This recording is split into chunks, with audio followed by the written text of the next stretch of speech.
casa. En estos meses de cuarentena, estar en casa ha sido un reto muy difícil que hemos afrontado con valentía. Y sé que saldremos fortalecidos si no olvidamos las lecciones aprendidas para detener el avance del virus del COVID-19. Ahora que podemos salir a la calle solo si es absolutamente necesario, seamos responsables y tengamos presente esta nueva convivencia que implica ser aún más rigurosos con respetar la distancia social de más de 1 metro. Usar mascarilla en casa y en la calle, lavarse las manos y si viajas en transporte público, abrir siempre las ventanas. Cuidándonos, cuidamos a los demás. La salud depende de todos. Muchas situaciones que vivimos día a día nos dejan grandes lecciones. Uno de los principales aprendizajes en estos tiempos es que al cuidarnos también podemos cuidar del virus COVID-19 a todas y todos los que nos rodean. Usando correctamente la mascarilla, respetando la distancia física y lavándonos las manos con frecuencia, ayudamos a hacer un mejor Perú en esta nueva convivencia. Cuidándonos, cuidamos a los demás. La salud depende de todos. Hola familias de todo el Perú, yo soy Stephanie. Y yo soy Junior. Y estamos de vuelta aquí en Aprendo en Casa, una iniciativa del Ministerio de Educación. Como saben, este programa está dirigido a estudiantes de quinto de secundaria, pero ya saben, puede unirse toda la familia y participar, pues el tema de hoy es importante para todas y todos. A lo largo de la vida estamos expuestos a distintos riesgos que vamos aprendiendo a gestionar.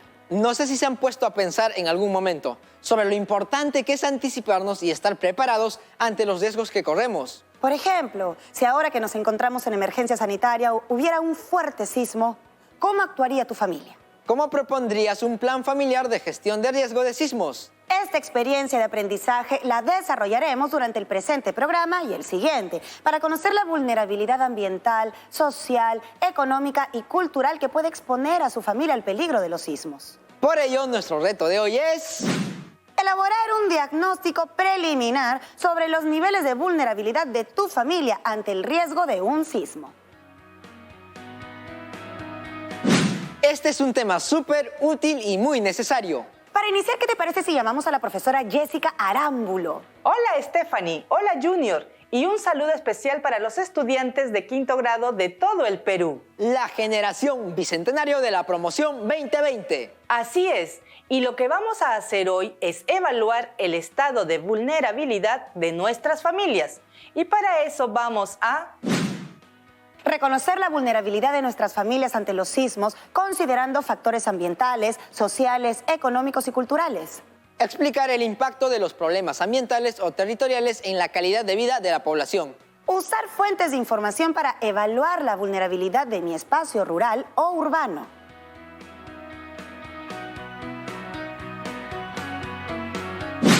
Es muy importante preguntarse, ¿qué debo hacer para cumplir el reto de saber cuál es el nivel de vulnerabilidad de mi familia? ¿Qué necesito conocer? ¿Qué experiencias anteriores tengo que estén relacionadas con este reto? ¿Nos asustan mucho los temblores o nos quedamos tranquilos? ¿Qué debo tener en cuenta para establecer los niveles de vulnerabilidad ante los sismos? ¿Con qué fuentes de información cuento? Ahora vamos con todo, chicas y chicos. ¡Comenzamos! El reto de hoy, como ya sabemos, es elaborar un diagnóstico preliminar sobre los niveles de vulnerabilidad de tu familia ante el riesgo de un sismo. Todas y todos atentos para que nada se les olvide. Asegúrense de tener a la mano lápiz y papel. Ahora bien, ¿qué es la gestión de riesgos? ¿Qué relación tiene la gestión de riesgos con los sismos? Queremos un avance, profesora. Claro, Junior. La fuerza de los eventos de origen natural depende de la ubicación del país y sus características geográficas. El Perú está ubicado en el Cinturón de Fuego del Pacífico, que es una región altamente sísmica y volcánica. Profesora, ¿y qué otras características geográficas nos caracterizan que nos hacen más vulnerables ante peligros como los sismos? También es bueno recordar que nuestro país está en la zona tropical y subtropical de la costa occidental del continente sudamericano y que es atravesado por la cordillera de los Andes. Cordillera que atraviesa los países de Argentina, Chile, Bolivia, Perú, Ecuador, Colombia y Venezuela. Profesora, hemos estado hablando de sismos, pero ¿qué es un sismo? El Instituto Nacional de Defensa Civil define un sismo como la generación y liberación de energía que luego se propaga como ondas por el interior de la Tierra. Ajá. Al llegar a la superficie, estas ondas son percibidas por la población y por las estructuras, así como registradas por las estaciones sísmicas. Voy comprendiendo. El ingeniero geofísico Hernando Tavera nos dice: cuando el sismo es de gran magnitud, se le denomina convencionalmente terremoto. Profesora, revisando aquí en el diccionario de la lengua española, dice que terremoto es una sacudida violenta de la corteza y manto terrestre. Además, el investigador científico en sismología Hernando Tavera señala que los terremotos son cíclicos, se repiten con la misma o mayor magnitud e intensidad. Profesora, ¿cuáles han sido los terremotos que han afectado al Perú en el siglo XX? Bueno, está el de 1928 que destruyó casi totalmente Chachapoyas, capital de la región Amazonas. Las casas de adobe y las antiguas murallas se desplomaron. Luego está el que afectó en 1947 a Satipo, en la región Junín, que fue sentido en casi todo el país. El más recordado y devastador es el terremoto de Ancash en 1970 que sepultó la ciudad de Yungay. Mucho por reflexionar. Para tener una idea más completa, veamos en la siguiente línea de tiempo algunos de los sismos de gran magnitud ocurridos en el Perú durante los últimos 50 años. En 1970 fue el sismo del Callejón de Huaylas, Ancash. En 1974 hubo otro sismo en Lima y Callao. En 1991 hubo el sismo en Moyobamba, región San Martín. En 1996 el sismo fue en Nazca, región Ica. En 2001 hubo un sismo en Moquegua. En 2007 en Pisco, región Ica. Y en 2018 en Caravelí de Arequipa. Son un montón. Así es, y para seguir en nuestro análisis sobre la gestión de riesgos del Estado, les comparto algunos términos y sus definiciones que nos propone el INDECI en el año 2006. Peligro es la probabilidad de que ocurra un fenómeno natural o tecnológico dañino. Vulnerabilidad es el grado de resistencia y o exposición que existe frente a un evento. La vulnerabilidad puede ser física, social, cultural, económica, institucional y de otros tipos más específicos. Riesgo es una estimación de probables pérdidas de vidas, de daños a los bienes materiales, a la propiedad y a la economía. Se evalúa en función del peligro y la vulnerabilidad. ¿Hay grados de vulnerabilidad entonces? ¡Claro!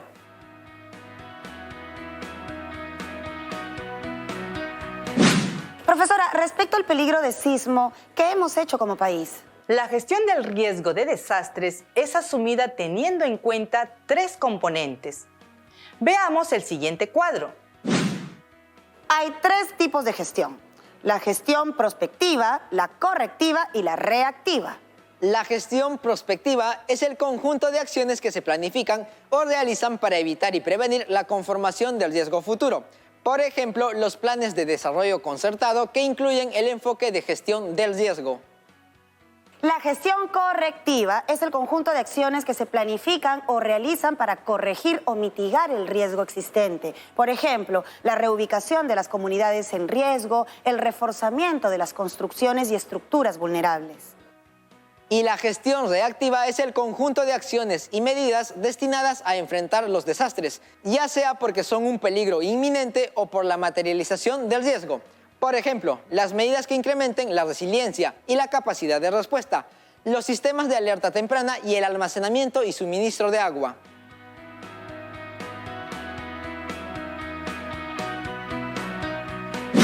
Profesora, ¿y cómo se está implementando todo esto en nuestro país? El Estado ha establecido un conjunto de instituciones cuya función es identificar, prevenir, reducir y afrontar las situaciones de desastres naturales o generados por el ser humano.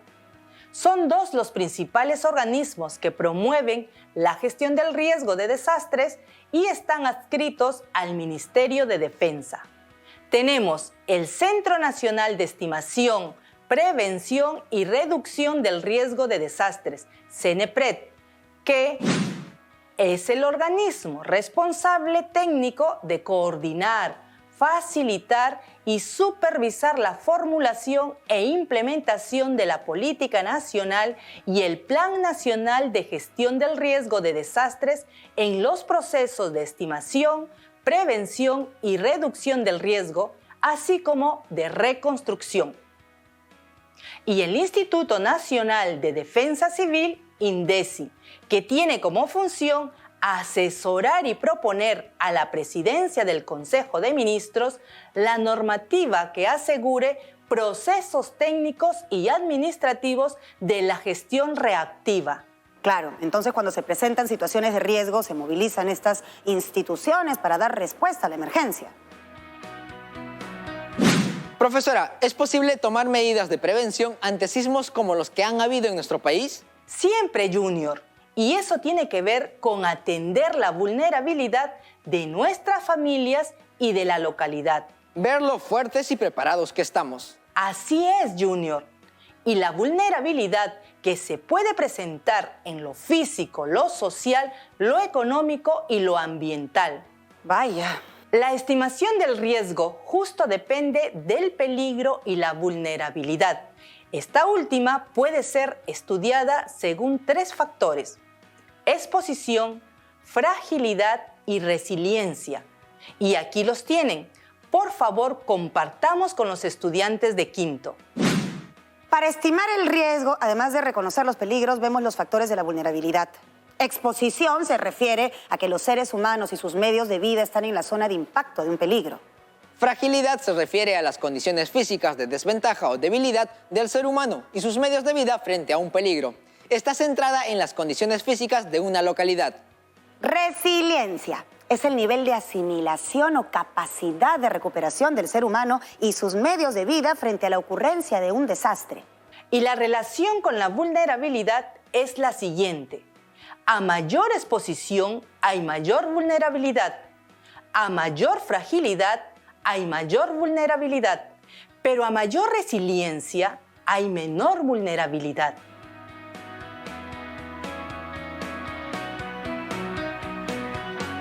Y para reducir el riesgo hay que disminuir la vulnerabilidad, ¿no es así? Así es, pero considerando que la vulnerabilidad es de diversos tipos, les comparto algunos que propuso el INDECI en el año 2006.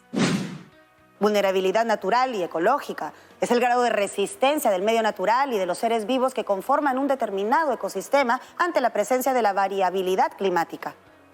Vulnerabilidad física. Está relacionada con la calidad de las construcciones y el tipo de las mismas, sean viviendas, establecimientos comerciales e industriales, servicios de salud y de educación, sedes de instituciones públicas, centrales hidroeléctricas, carreteras, puentes, canales de riego y todas las demás edificaciones de ese tipo.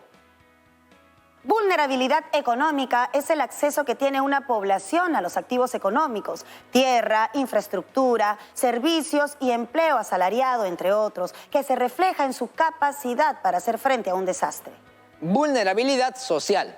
Se analiza a partir del nivel de organización y participación que tiene una colectividad para prevenir y responder ante situaciones de emergencia.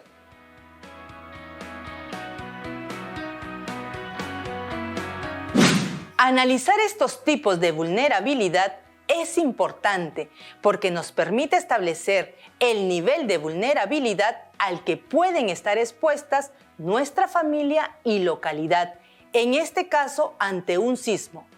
A partir de ahí podemos generar acciones para prevenir un desastre. Entonces, nuestra capacidad para reponernos de un sismo no solo tiene que ver con nuestro bienestar físico, sino también con el bienestar mental y social. Y hay varios factores que influyen en este proceso, como los factores culturales, económicos e incluso biológicos y ambientales, ¿no, profesora? Así es, y su análisis permitirá saber los niveles de vulnerabilidad de acuerdo a diversas variables. ¿Cómo cuáles, profesora? Por ejemplo, la referida a las condiciones ecológicas. Además, hay que tener en cuenta que los niveles de vulnerabilidad pueden ser bajo, medio, alto y muy alto. Veamos sus características en este cuadro. La vulnerabilidad muy alta implica la explotación indiscriminada de los recursos naturales, incremento de la población sin planificación, deforestación y contaminación. Hay vulnerabilidad alta cuando aparece un alto nivel de explotación de los recursos naturales, un incremento inusual de la población y también del nivel de contaminación. La vulnerabilidad media mantiene un nivel moderado de explotación de los recursos naturales. Hay ligero crecimiento de la población y del nivel de contaminación. Y por último, hay vulnerabilidad baja cuando tenemos conservación de los recursos naturales y crecimiento poblacional planificado. No se practica la deforestación y no hay contaminación.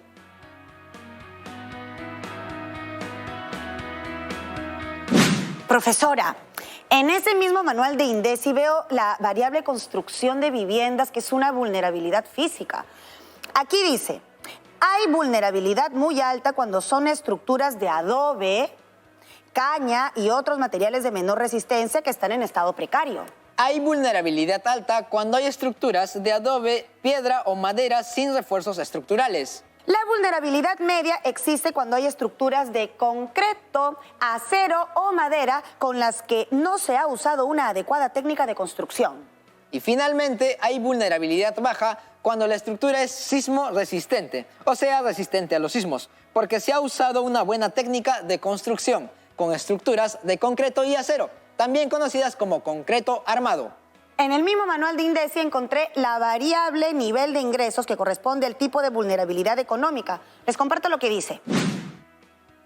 Hay una vulnerabilidad muy alta cuando los ingresos para cubrir las necesidades básicas son inferiores. Hay vulnerabilidad alta cuando los ingresos cubren las necesidades básicas. La vulnerabilidad es media cuando los ingresos son suficientes. Y la vulnerabilidad es baja cuando el nivel de ingresos es alto. Chicas y chicos, cuando estén analizando los niveles de vulnerabilidad relacionados a su familia y localidad, recuerden que el reto es elaborar un diagnóstico preliminar sobre los niveles de vulnerabilidad a los que puede estar expuesta su familia. Y otra de las variables que quiero compartir con ustedes es nivel de organización, que corresponde al tipo de vulnerabilidad social. Hay vulnerabilidad muy alta cuando la población no está organizada. La vulnerabilidad alta aparece cuando la población está escasamente organizada. Decimos que hay vulnerabilidad media cuando la población está organizada.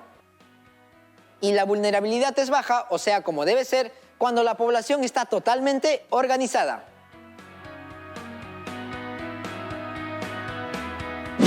Amigos de la promoción 2020, es importante conocer los niveles de vulnerabilidad ante sismos y otros peligros. Elaborar un buen diagnóstico de los niveles de vulnerabilidad de su familia los ayudará a elaborar un mejor plan familiar de gestión del riesgo ante sismos, más aún en estos tiempos de emergencia sanitaria. Eso es importante, Stephanie, porque un terremoto durante una pandemia sí sería una situación complicada. Profesora, entonces la capacidad de reponerse ante un evento como un sismo no solo tiene que ver con nuestro bienestar físico, sino también con el mental y social. Sí, y hay varios factores que influyen en este proceso, que son culturales, económicos e incluso biológicos y ambientales.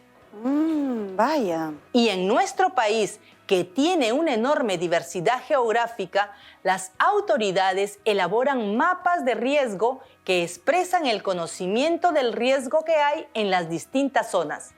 Para tener una idea, veamos el siguiente dibujo sobre los peligros a los que pueden estar expuestas nuestras familias y localidades. Los peligros son naturales y tecnológicos. Los naturales son el sismo, el huaico, la inundación, el deslizamiento y el tsunami. Y los tecnológicos son el incendio urbano, el incendio forestal y la explosión.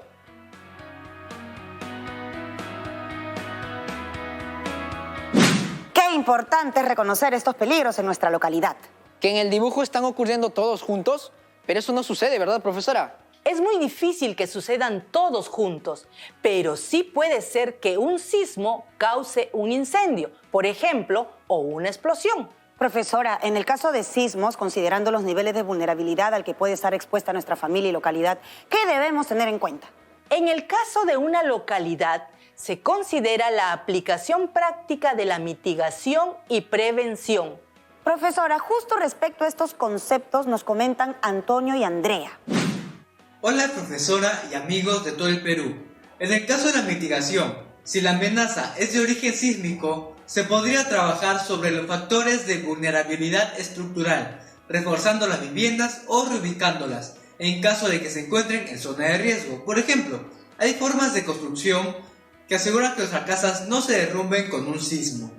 ¿Qué nos puede decir Andrea sobre la prevención?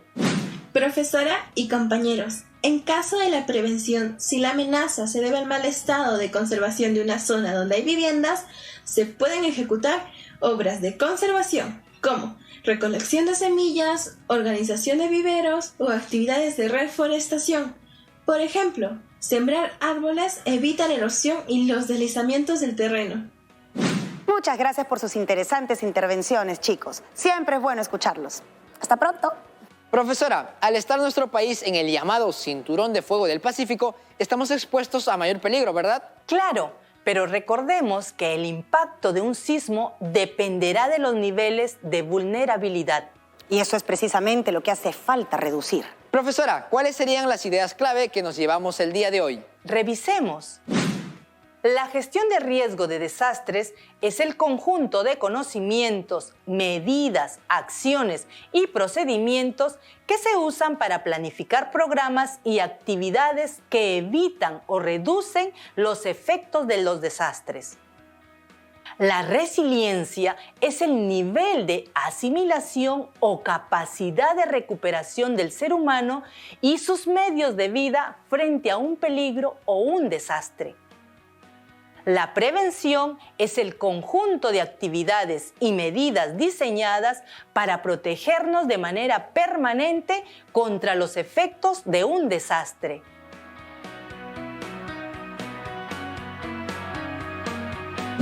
Ha sido una actividad muy interesante.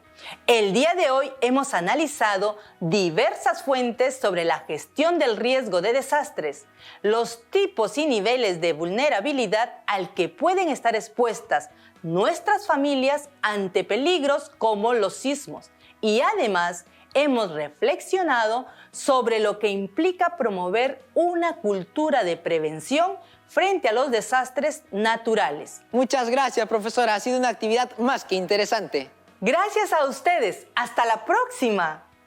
Ahora te toca a ti. Y tu reto de hoy, como ya saben, es elaborar un diagnóstico preliminar de los niveles de vulnerabilidad de tu familia ante el riesgo de un sismo. Recuerden que los tipos de vulnerabilidad que vimos hoy son ecológica, física, económica y social. Y los niveles según INDECI son vulnerabilidad muy alta, vulnerabilidad alta, vulnerabilidad media y vulnerabilidad baja. Cuando esté terminado tu reto, compártelo con tus familiares. Puede resultar siendo muy importante. Hasta puede llegar a salvar vidas. O por lo menos bienes. Recuerda guardar tu trabajo en tu portafolio. Son las evidencias de tu aprendizaje. Muchísimas gracias, chicas y chicos. Hemos llegado al final de este programa. Los invito a seguir aprendiendo. No se pierdan la siguiente edición, que de seguro será muy interesante. ¡Nos vemos! ¡Nos vemos! ¡Chao, chao!